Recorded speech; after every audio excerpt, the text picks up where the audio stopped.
ఓం మహాగణపతే నమః. జూలై మాసపు ద్వాదశ రాశి ఫలితాలు ఏ విధంగా ఉన్నాయో చూద్దాము.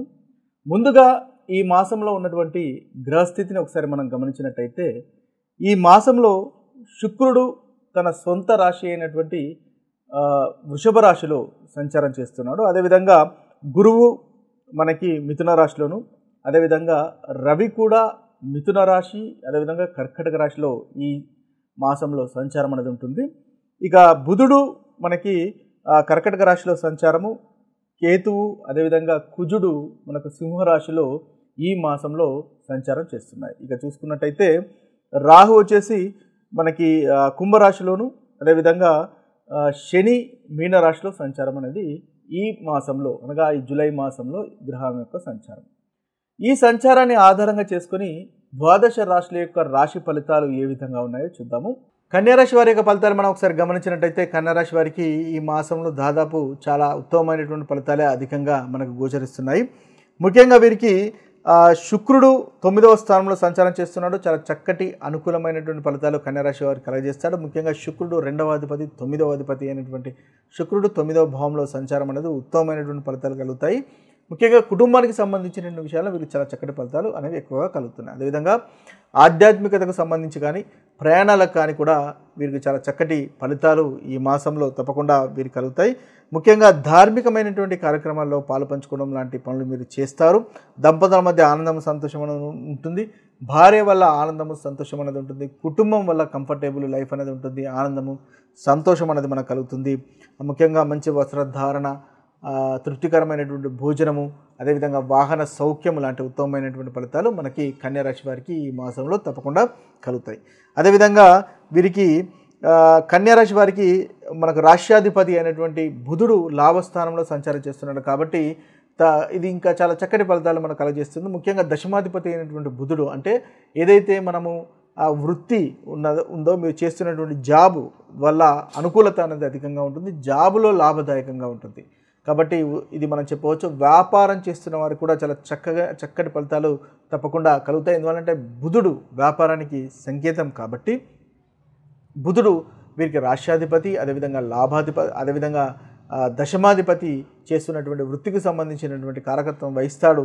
తను లాభస్థానంలో సంచారం చేస్తున్నాడు కాబట్టి తప్పకుండా చాలా చక్కటి ఫలితాలు మీకు కలుగుతాయి. కొనడం, అమ్మడము, ట్రేడింగ్ విషయాలు లేదా వ్యాపారానికి సంబంధించినటువంటి విషయాలు, మీరు పనిచేసే చోట విషయాలు, అదేవిధంగా కమ్యూనికేషన్ రంగానికి సంబంధించినటువంటి విషయాలు, పరస్పరం అంటే ఇతరులతో మనము డీల్ చేసేటటువంటి విషయాలు, ఇలాంటి విషయాల్లో చక్కటి ఫలితాలు కలుగుతాయి.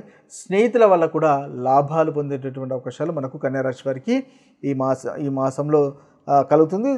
మంచి శుభవార్తలు వినేటటువంటి అవకాశాలు కూడా మనకు అధికంగా కనిపిస్తున్నాయి. ఇక రవిగ్రహం కూడా చూసుకున్నట్టయితే రవిగ్రహం కూడా వీరికి చాలా చక్కటి ఫలితాలు కలుగజేస్తున్నాడు. రవి దశమంలో సంచారం చేస్తున్నాడు మొదటి 2 వారాలు, తర్వాత లాభస్థానంలో సంచారం చేస్తున్నాడు. దశమంలో రవి దిగ్బలి అంటే ఏంటంటే చాలా ఎక్కువ బలవంతుడు అనమాట. అంటే దశమం మళ్ళీ మనకు చేస్తున్నటువంటి వృత్తికి సంబంధించినటువంటి కారకత్వం వహిస్తుంది. కాబట్టి ఇక్కడ మనకు బుధుడు మనకు వృత్తికి కారకత్వం వహిస్తున్నాడు. మనకు రవి కూడా దశమ స్థానంలో సంచారం చేస్తున్నాడు. ఈ 2 గ్రహాలు మీకు అనుకూలంగా ఉన్నాయి. కాబట్టి కన్యారాశి వారికి తప్పకుండా ఈ మాసంలో వృత్తికి సంబంధించినటువంటి విషయాల్లో లాభదాయకంగా ఉంటుంది. ఈ రవి మనకు 2 వారాల తర్వాత 3వ వారం నుంచి 4వ వారం అంటే 15 తర్వాత నుంచి లాభస్థానంలో సంచారం చేస్తారు. కాబట్టి అక్కడ కూడా మీకు చాలా చక్కటి ఫలితాలు కనిపిస్తున్నాయి. పనికి తగినటువంటి ఫలితము లభించడం, కార్యసిద్ధి, కుటుంబంతో ఆనందంగా గడపడము, అదేవిధంగా మీకు మంచి గౌరవ మర్యాదలు సమాజంలో కానీ పనిచేసే చోట కానీ పెరగడం లాంటి ఉత్తమమైనటువంటి ఫలితాలు మనకి ఈ కన్యారాశి వారికి ఈ మాసంలో మనం చూడవచ్చు. రాహు కూడా 6వ స్థానంలో సంచారం చేస్తున్నాడు. రాహు వల్ల కూడా ఏదైనా శత్రునాశనం ఉంటుంది.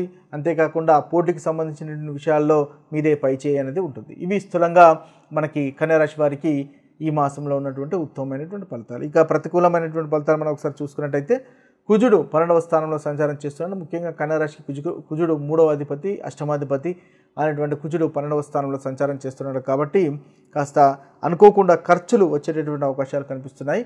ఆ ఖర్చులను కనుక మీరు జాగ్రత్తగా అవాయిడ్ చేయగలిగితే లేదా ఖర్చులను జాగ్రత్తగా డీల్ చేయగలిగితే చక్కటి ఫలితాలు కన్యారాశి వారికి ఈ మాసంలో కలుగుతాయి.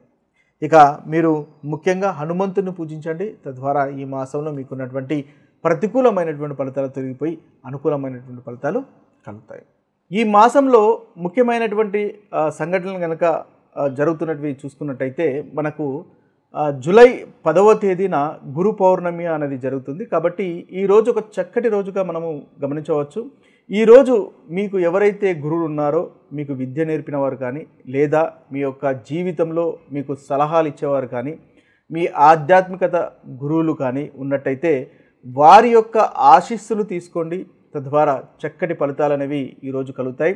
ముఖ్యంగా చూసినట్టయితే మీ యొక్క గురువులకు పసుపు రంగు వస్త్రాలు లేదా స్వీట్స్ లాంటివి సమర్పించుకొని పసుపు రంగు పూలతో పూజించడం వల్ల చక్కటి ఫలితాలు కలుగుతాయి. అదేవిధంగా వారి యొక్క ఆశీర్వాదాలు తీసుకోవడం వల్ల మీకు చాలా చక్కటి ఫలితాలు ఈరోజు జరుగుతాయి.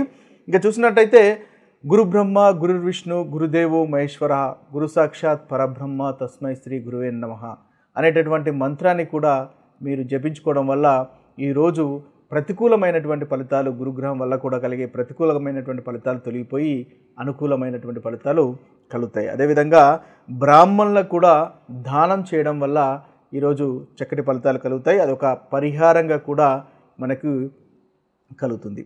ఇక చూసినట్టయితే ముఖ్యంగా గురుగ్రహానికి సంబంధించినటువంటి దానము అంటే పసుపు రంగు వస్త్రాలు కానీ, అదేవిధంగా మనకి బెల్లం కానీ, అదేవిధంగా అరటి చెట్టుకు పూజించడం కానీ ఇలాంటివి చేసినట్టయితే చక్కటి ఫలితాలు మీకు కలుగుతాయి. ఇలాంటి పసుపు రంగు వస్త్రాలు, బెల్లము లాంటివి దానం చేయడం వల్ల కూడా మనకి ఈ గురుగ్రహం వల్ల కలుగుతున్నటువంటి ఏదైనా ప్రతికూలమైనటువంటి ఫలితాలు తొలగిపోయి అనుకూలమైనటువంటి ఫలితాలు కలుగుతాయి. ముఖ్యంగా వివాహం కాని వారికి, వివాహం డిలే అవుతున్న వారికి ఇది ఒక మంచి చక్కటి రెమెడీగా మీకు కలుగుతుంది. అదేవిధంగా సంతానం గురించి కూడా చూస్తున్న వారికి కూడా చక్కటి రెమెడీ అనేది మనకు కలుగుతుంది.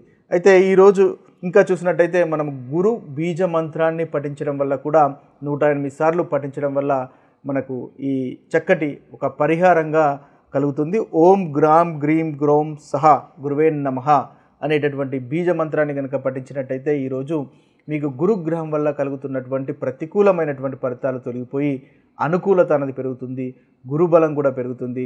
తద్వారా చక్కటి ఫలితాలు అనేవి ప్రతి రాశి వారికి మనకి కలుగుతాయి. అదేవిధంగా విష్ణు సహస్రనామం పఠించండి. వీలైనట్టయితే ఈరోజు విష్ణు సహస్రనామం పఠించడం వల్ల కూడా చక్కటి ఫలితాలు అనేవి మనకు కలుగుతాయి. అదేవిధంగా తులసి మొక్కను నాటడం వల్ల కూడా మనకు చక్కటి ఫలితాలు అనేవి ఈరోజు ఈ యొక్క ఏదైతే గురు పౌర్ణిమ అనుకుంటున్నామో ఆ రోజు కనుక చేసినట్టయితే చక్కటి ఫలితాలు అనేవి కలుగుతాయి. ఇక ఈ జూలై మాసంలో ఇంకొక ముఖ్యమైనటువంటి పండుగను మనం గమనించినట్టయితే మనకు జూలై 29వ తేదీన నాగుల పంచమి అనేటటువంటి పండుగ మనకు కలుగుతుంది. ఆ రోజు ముఖ్యంగా నాగ దేవతారాధన కనుక చేసినట్టయితే చక్కటి ఫలితాలు కలుగుతాయి. ఇక చూసినట్టయితే ఆ రోజు జూలై 29 మనకు ఉదయం 5:55 నుంచి మొదలుకొని 8:30 వరకు, ఉదయం 8:30 వరకు దాదాపు 2:35 వరకు ఈ ముహూర్తం అనేది ఉంటుంది.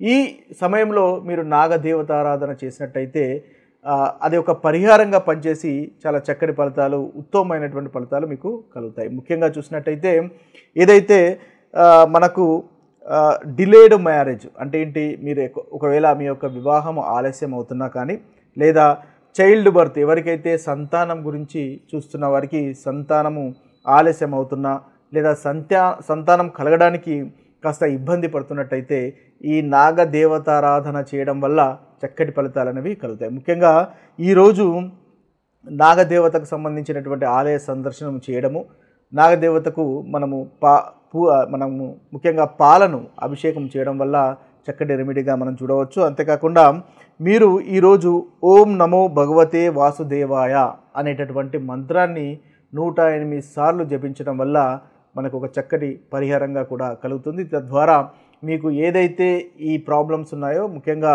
మ్యారేజ్కి సంబంధించినటువంటి ప్రాబ్లం కానీ, సంతానానికి సంబంధించినటువంటి ప్రాబ్లం కానీ, ఏదో మనకి జెనెటిక్ అంటే ఫైనాన్షియల్ ప్రాబ్లమ్స్ కానీ, ముఖ్యంగా వంశపారంపర్యంగా ఏదైనా ఫైనాన్షియల్ ప్రాబ్లమ్స్ కనుక వస్తున్నట్టయితే, మనకు ఎందుకు పనులు ఆలస్యం అవుతున్నాయో తెలియకుండానే ప్రతి పనిలో ఆటంకం కలగడము, మనం అనుకున్నటువంటి పని చేయలేకపోవడము, అది ఎందుకు పూర్తి కావట్లేదో మనకు తెలియకుండా ఉండడము లాంటివి ఈ యొక్క నాగదేవత ఆరాధన చేయడం వల్ల తప్పకుండా ఒక చక్కటి రెమెడీగా పనిచేస్తుంది.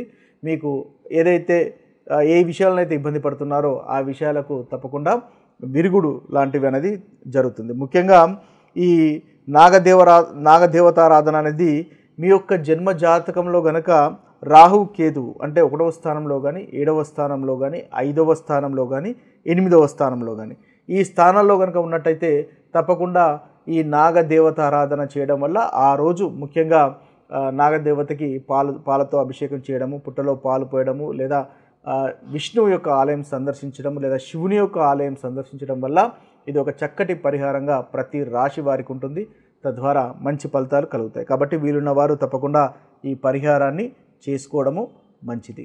ఈ మాసంలో మనం ముఖ్యంగా జరుగుతున్నటువంటి కొన్ని విషయాలు కనుక మనం ఒకసారి గమనించినట్టయితే జూలై 10వ తేదీన మనకు గురు పౌర్ణమి అనేది వస్తుంది. కాబట్టి ఇది గురు పౌర్ణమి రోజు కనుక మనం కొన్ని రెమెడీస్ కనుక చేసుకున్నట్టయితే చక్కని ఫలితాలు అన్ని రాశుల వారికి కలుగుతాయి. అందులో కనుక మనం చూసినట్టయితే ఈ గురు పౌర్ణిమ మనకు జూలై 10వ తేదీ రోజు కలుగుతుంది. ఆ రోజు మనము గురువుల సమానులైన వారు, ఈ గురు పౌర్ణిమ జూలై 10వ తేదీ రోజు జరుగుతుంది. ఆ రోజు గురు సమానులైన వారు కానీ లేదా మీ గురువులను కానీ పూజించడం వల్ల, వారి యొక్క ఆశీస్సులు తీసుకోవడం వల్ల చక్కటి ఫలితాలు కలుగుతాయి. తద్వారా మనకి గురుగ్రహం యొక్క బలం కూడా చేకూరుతుంది. ముఖ్యంగా చూసినట్టయితే మీ యొక్క ఈరోజు ఎవరైనా ఆధ్యాత్మికత గురువు కనుక మీకు ఉన్నట్టయితే ఆ గురువును పూజించండి.